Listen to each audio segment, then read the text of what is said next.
Sur la situation relative à la dette, nous avons vu circuler dernièrement des chiffres et interprétations erronées évoquant une dette cumulée sur 2024-2025 ou une prétendue utilisation inappropriée des ressources de l'État. À ce sujet, je tiens à préciser 3 choses. Que le gouvernement conduit une politique d'endettement responsable, cohérente et conforme à nos engagements internationaux.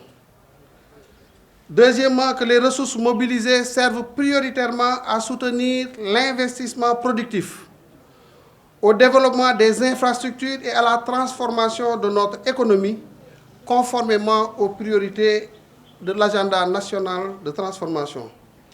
Et enfin, en toutes circonstances, le gouvernement agit avec responsabilité et transparence pour préserver la soutenabilité de la dette et la confiance de nos partenaires techniques et financiers.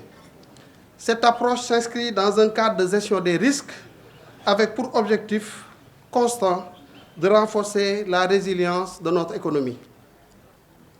Sur la relation avec le Fonds monétaire international, après la constatation d'écarts significatifs entre les informations budgétaires et comptables officiellement communiquées sur la période 2019 à 2024 et les résultats de l'audit de la Cour des comptes, le FMI, en accord avec le gouvernement, a suspendu temporairement les décaissements au titre de l'accord de prêt conclu en juin 2023 avec le régime précédent.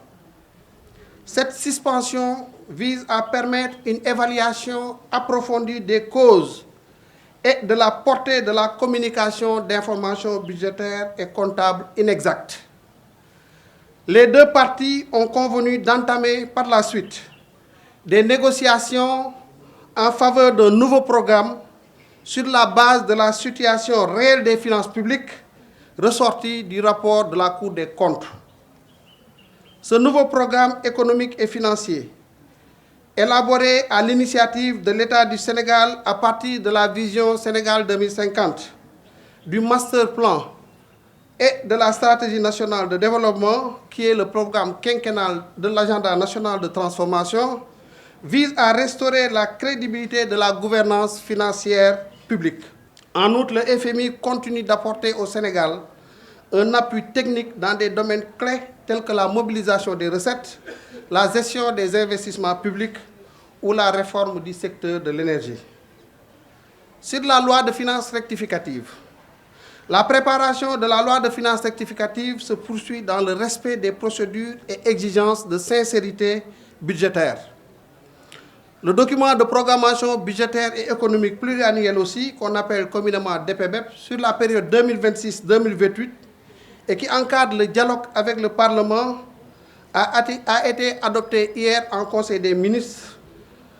Et conformément au calendrier qui est prévu, ce document sera déposé très prochainement à l'Assemblée nationale pour permettre l'organisation du débat d'orientation budgétaire dans les délais légaux.